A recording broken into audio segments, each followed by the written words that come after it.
Do you know what time it is? Do you know what time it is? Check your watches. Time. Check your watches, ladies and gentlemen. The big hand is at Z, and the little hand is at TV. It's time for ZEBUCITY TV.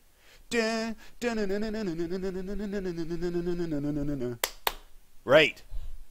That's our jingle right now because I don't have time to actually make a real jingle. I'm on it. One day. Don't you worry. You got it. That's Phoenix. We have Phoenix. I thought you were on it last week, Phoenix. And we have Alfadi with us. And welcome, fellas. Welcome. Welcome. Well, thanks for having me.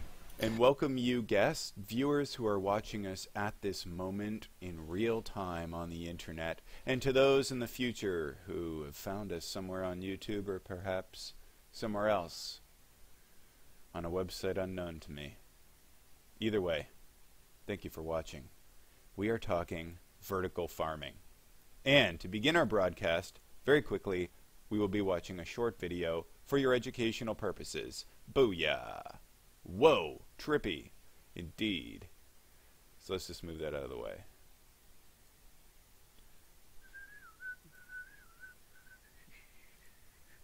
This movie's pretty sick. Are you ready? Here we go. Yeah, let's see it. My name is Dixon DePommier.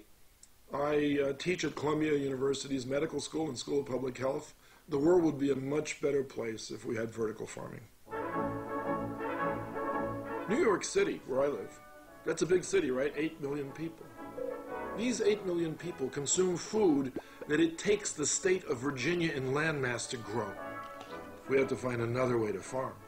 And here's the other way to farm. If you could think of stacking greenhouses on top of each other, that would be one way to envision it. You know, the leaning...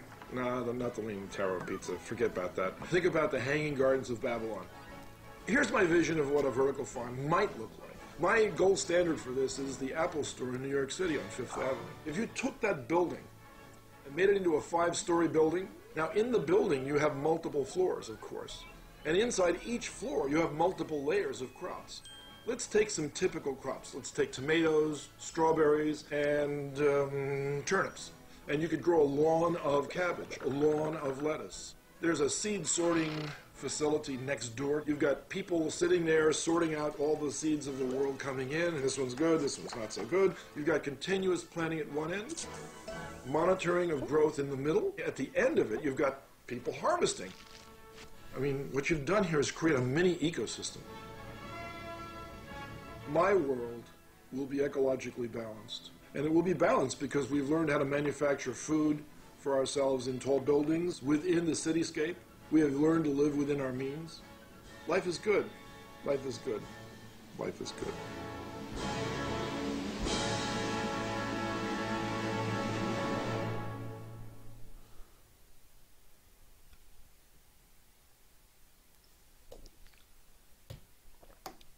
Cool bean sauce. That was awesome. That's what I think the future of cities will be. Can you imagine? I think that it could go actually one step further. And when he's talking about the different farm levels, can you imagine a skyscraper, okay? And it has farms on the upper floors, and below those farms are condominiums, apartment buildings, and you go to the farmer's market every Saturday or whenever, and you have freshly grown vegetables grown in your own building. Certainly cut down on the transportation cost, although I'm sure it would raise other costs with having the vertical farm. I agree. I don't know. I wonder how expensive they are compared to regular farming. Well, it'd be hydroponic, I'm assuming. I highly doubt they'd be growing in soil. By the year, according to the website that video was found on, by the year 2050, nearly 80% of the Earth's population will reside in urban centers.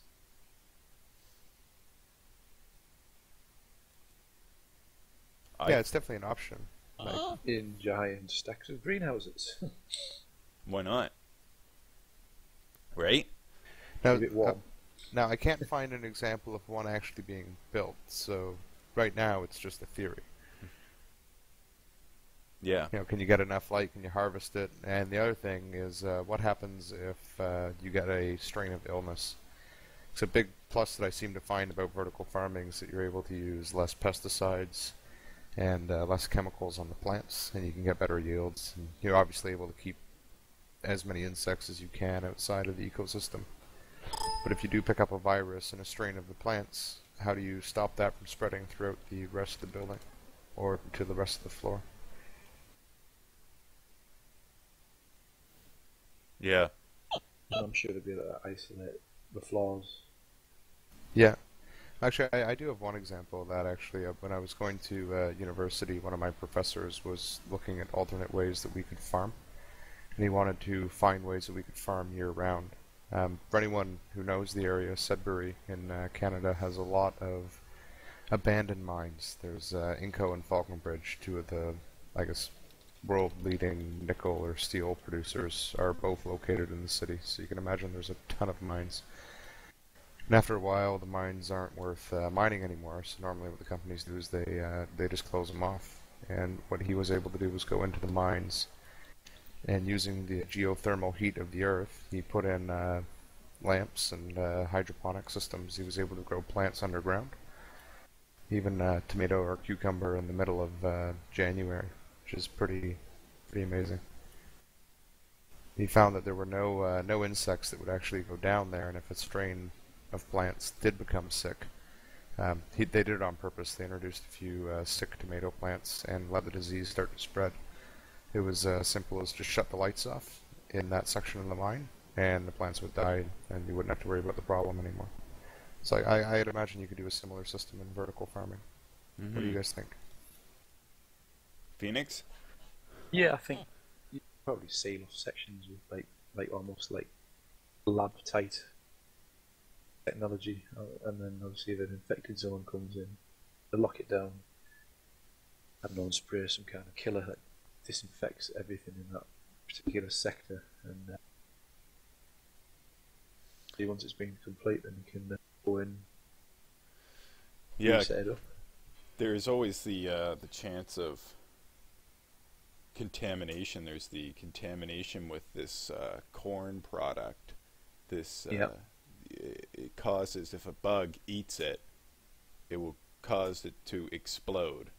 Essentially, it kills the bug, and it's being used. Humans eat the same corn. Apparently, it's supposed to be safe, but this corn, the patent for the type of genetically modified corn, it just spreads around cornfields, right? So it'd be interesting. Perhaps it would be even easier to maintain a contamination leak than it is now, because each floor is separated. So if you have 5 corn crop fields, one of them becomes contaminated somehow, then the other 4 wouldn't be affected, but you would have to be on a separate air system, I would assume, for each floor. Yeah, you'd have to keep the air, water, everything would have to be separate if you wanted it to be a safeguard against disease. If all the plumbing was the same, then nothing stops it from moving around to other plants. There'll just have to be isolation valves for each sector, I would have thought. Now the next question is to see how much it costs for farm foods, to be transferred. Does anyone know? I'm trying to find that out right now. Cost for shipping produce.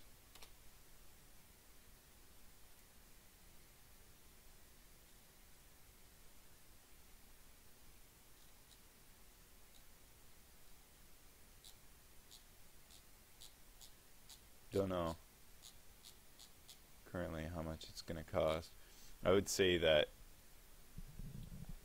what the cost of a skyscraper would be over time, I think, would be cheaper than shipping foods from a farm to its destination, especially if there's multiple factors along the way, like sorting stations and packaging stations. If you're able to remove all those as well, you wouldn't have to use what's the chemical they use to keep the produce ripe during transfer? I have no. I believe it's argon gas. Argon gas. It's one of the right side gases on the periodic table. I think it's argon. But I know it's one of those 8 So periodic. if we have vertical farming implemented in a city, let's do an experiment right now, and the 3 of us are going to build a city. Isn't this exciting? This is exciting. I can't find paint, which is not exciting. Paint.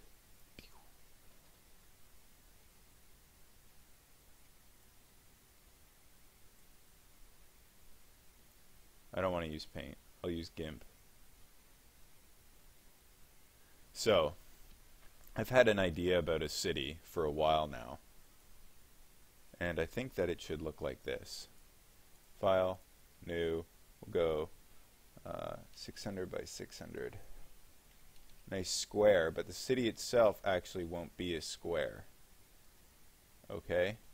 So what we're going to begin with is what we need to take into effect for a future city are what the people will need, the necessities. And I believe those would be shelter, food, water, transportation for an effective city. So just to go back, for the vertical farm, I was just working it out. Okay, according to the website, one city block's approximately 100 meters. Now, obviously, it depends on the city you're talking about, but we'll go with 100 square meters. And your average farm size is 778 acres, the size of the average farm. So that would mean that if you were taking up a city block, like one, I guess, a standard building, that building would have to be 31.48, and you can't have half a story, so it would have to be 32 stories high just to replace one farm. Just to put it in perspective. So this isn't like you have 1 or 2 buildings in your city. I mean, you would need a lot of space and a lot of stories to sustain that city. Mm-hmm. And think of the water pipelines that would have to be pumped in order to keep the vegetables and the produce growing. So one vertical farm would have to be 31 stories tall. 32. 32. To replace one farm. And one farm, your average farm can feed 155 people, apparently. Per year? Yeah, I would assume so. American farms provide approximately 155 people for food for your typical modest living family. So you take a city of Tokyo with 32 million people. Mm-hmm.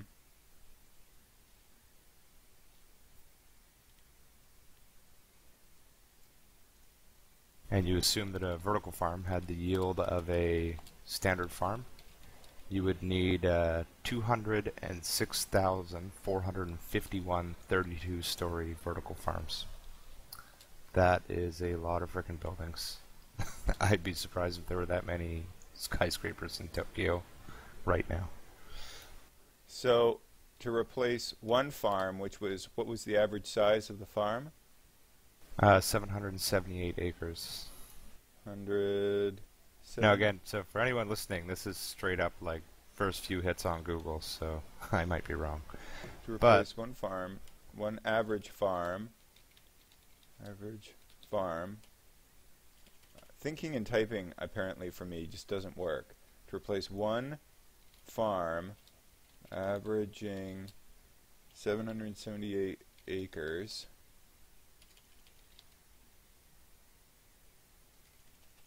It's one 32-story vertical farm. We'll just say 30-story. Equals one 30 story building.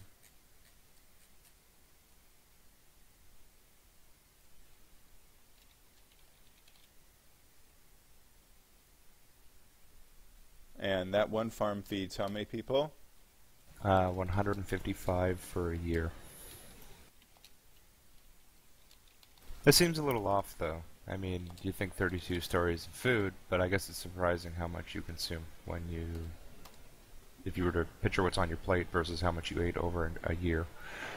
Now, is that growing it naturally? Is that, or are we able to in a skyscraper have not genetically modified, but enhanced produce that can grow much faster? I would assume that is enhanced products because according to this, in 1940, your average farm could only support 19 people. And the average farm in 1940 was how big? Well, I don't know. It's also technology, right? Yeah. So it could be farm equipment related. But I mean, to jump from 19 to 155, I would assume it's a little more than a John Deere tractor that does that. Yeah. Because they still had tractors and farm equipment and everything in the 1940s. They weren't, out there with their hoes and scythes trying to harvest wheat. Yeah.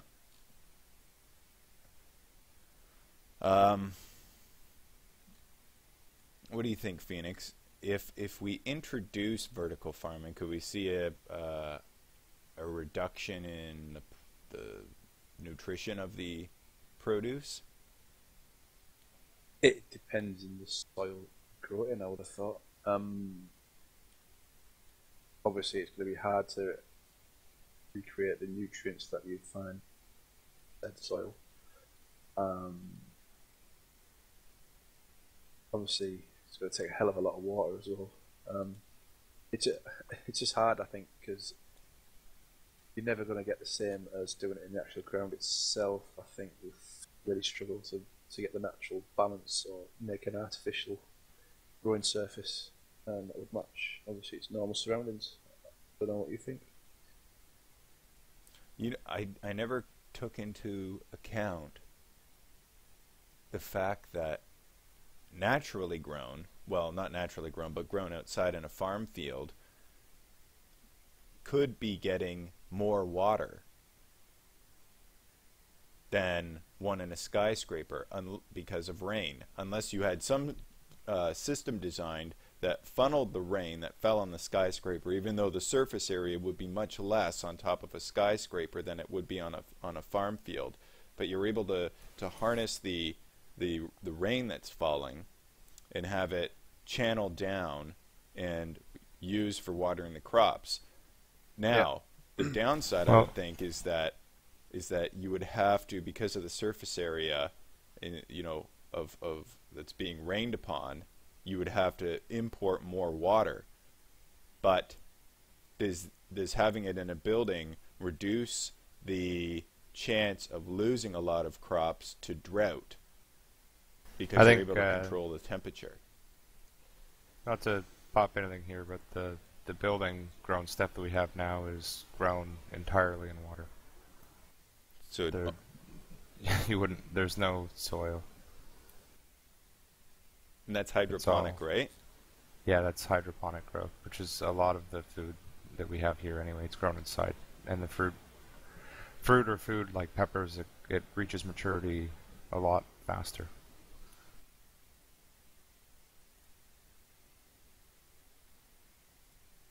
I mean, the drought wouldn't be a problem, but I think over time you would lose purity in your strains, right? Like because you're breeding so fast that how do you control the development of those plants? Okay. Like how many birth-death cycles do you go through in a year with your set of seeds and set of plants doing it hydroponically or indoors versus a farm, right? A farm, like depending on the crop, you might get 1 or 2 cycles per year versus how many could you get inside in optimum conditions. So if there are any abnormalities or defects in the seed, you're going to bring those out a lot faster. Let's see. Here we go. Yeah. This is the... Okay, so deep water culture. This is for hydroponic growing, DWC. It's one of the easiest of all the true hydroponic growing systems, and it holds 2 inches of nutrient solution. Several plant containers sit down in a nutrient solution. An aquarium air pump consistently bubbles in the nutrient solution, keeping the plant roots from drowning. Often small holes are made around the bottom 2 inches of the plant pots, allowing the roots to grow out into the nutrient solution. As an example above, an effort is usually made to keep light from getting to the nutrient solution. Wow. So this is one of the ways that they would have it done. The interesting thing you should see if you can find is what percentage of our food is naturally grown versus hydroponically. Like, I can't remember where I heard it, but I'm not mistaken that if we grew all of our food naturally, there would already be people in first world countries starving to death. We have more people than we can naturally grow right now. Of the world's food is... It's hilarious.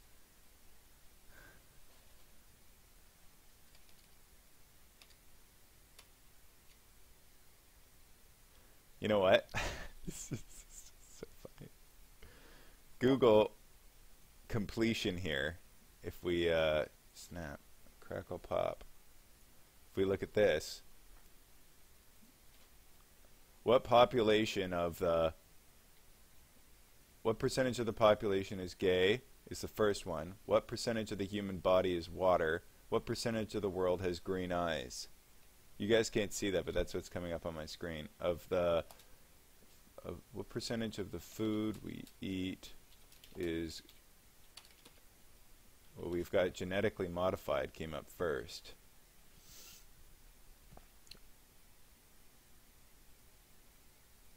"70% of processed food in grocery stores is genetically modified." Right here. This is where this fact comes in. 34% of the corn we eat, 75% of soy products, and 15% of canola oil has been genetically altered in some way. Huh. So most of what we eat. Mm-hmm. It'd be hard to get today without consciously thinking about it to not eat something that was genetically modified. In other words. Can you say that again? Sorry, in other words, without focusing on it, you probably couldn't go through a day without eating something that had been genetically modified. Yeah. Now this is for the United States. 82 to 93% of Americans indicated they'd like genetically engineered food to be identified, even if doing so increases food costs.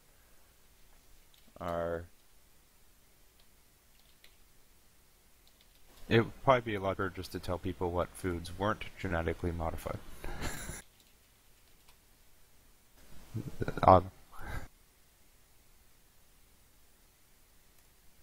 Alright, so on my assumption of a 100 meter by 100 meter building that was 32 stories high, we, based on, I guess, like the number we said that it would need to feed Tokyo, the average cost of real estate in Tokyo is $120 per square meter. Okay, let me write this down so that we can follow it. Cost of land in Tokyo is... Yeah, well, in Japan, sorry. So, located in the center of important cities. So, example would be Tokyo. Apparently it's $120 US per square meter. Okay, $120 US per square meter. Okay. Alright, so when we do our square footage on those 200 and something thousand 30-story buildings, I come out to a cost to feed Tokyo with vertical farming. Are you ready for this number? $247 trillion. That makes the United States deficit look like a drop in a bucket of water. So economically, I'm a little skeptical. Now, how much would it cost for a farm if the land is that square meter? Does it count when you go up to the cost of the land you use? Yeah, it's the of real estate, so that's done by square meters. And your property tax and cost of land isn't just based on the square footage you're going to occupy. So like that's the cost to actually have those have buildings built, and that's not including any of the specialty stuff that these buildings might require, or any of the operating costs, or the fact that the outsides of them are probably made entirely of glass. I don't know. It would definitely be expensive. Now, if you move that farm outside of Tokyo to a remote area, there would be a different cost. Right? It would probably be a lot cheaper, but now you're getting back into paying for shipping. Mm-hmm. And how much would the idea of shipping vertical? Be? Oh, I have no idea. I would hope to God less than $247 trillion. That's a lot of money. That's an insane amount of money. And that's just Tokyo. Well, the United States could do it. It's not like they'd go into any more debt. It would only put them up to 18, almost $19 trillion in debt. Yeah. Yeah, it's an insane number. Insane. Now, that could be a little skewed too for Tokyo, if I'm not mistaken. They've already built out as far as they can into the bay, so the cost of land there is expensive. Just because there's nowhere else for that city to build. So to do this, you would probably have to demolish buildings or convert buildings. I don't know what it would cost outside of a major city center like Toronto or Ottawa in Canada anyway, or if you could go outside of Dallas or something. You wouldn't necessarily have to be in the city. Just close enough to it that shipping wouldn't be expensive. Yeah. I've always thought that, like, when we have apples in our stores, for example, and it says, product of Mexico, it's like somebody drove this in a truck from Mexico all the way across the U.S., and I'm paying for it now. It's like, how much of the cost of this apple went towards paying for the truck and all the gasoline that would have cost, let alone the cost of farming it. It makes you wonder what the food cost would be if you didn't have the transport cost. Yeah. I would like to know, I'm trying to find shipping rates. If anyone knows what the shipping rates would be, leave them in the comments once the video is uploaded to YouTube. And if you do have any links or other information on the topic of vertical farming and doing that in, well, I don't know what I was going to say. Pretty much just if you have any comments on vertical farming and what the cost would be and what the benefits and cons would be of doing so, leave it in the comments. And as well, I think I would very much like to share the idea of building a city, because it would be interesting to see if we could build a city that sustained itself solely off vertical farming with a transportation system that was able to be flexible with the growth of the city. I think that would be an interesting project, don't you, Mr. Alfavi? I thought Mr. Slimlight was on for a minute. No. Yeah, it'd be good to have the transportation system grow with the city. I can definitely see the benefit in that. I'm not going to lie, I'm a big skeptic on the cost of vertical farming, but I would say the transportation system would be fantastic. Yeah. I know in Toronto the city grows and transit doesn't, and every few years it seems like there's these big debates on what to do with the transit system now, because it no longer supports the population. I think it'd be a very costly exercise. Very careful planning would have to be done for it to be feasible, I think. Maybe there's even some subsidies. Some subsidies? subsidies. No, like government subsidies. Yeah. As a sneak preview, I think the ideal city that would support itself in almost every aspect would have to be circular. Not square. Circular. Why? Well, Phoenix, it's a good question, and I'm sure some of our users are wondering that right now. And as I take a sip from my Canadian Tire water bottle, and once again, yes, we are sponsored by water, and more importantly, CKS Gaming, a community of friends that come together to play a multitude of different games, such as World of Warcraft, Guild Wars 2, DayZ, we have our own server, League of Legends, Battlefield 3, we have our own server. Hit us up on this web address that you see right here, www.cksgaming-gaming.co.uk. And thank you guys for joining us. Tune in next week to hear ZEBUCITY's crazy idea of a circular city with circular roads, cotton candy clouds, and every child gets its own personal clown to entertain them. How about the Romans determining their graves? Exactly. Yeah, you know, the grid system didn't work for a few thousand years. Hey, if I put Let's the change transit system and everyone has to go left and all the trains are going left, think about it. I could have the entire support of the NASCAR community. Boom, boom, I know they're more common in Europe, but I don't know if you've been in the roundabouts that we have in town, but your city would be one giant roundabout. It would be. It would be one giant roundabout. I like it, though. I can only imagine, you know, drunk driver got on the I-92 circle and going the wrong way. Well, roundabouts are very, very useful things. Oh, they're amazing, yeah. When people know how to use them. You they're not actually very have them over there? We don't have very many, and when we do see one, people don't know how to use them, and it's yeah, it's usually pretty bad. The whole yielding thing just doesn't. People just immediately go in and out the second that they. It's like you won't be tired. You have to think. Driving. What were you gonna say? I said, "Won't be tired." You have to think while you're driving.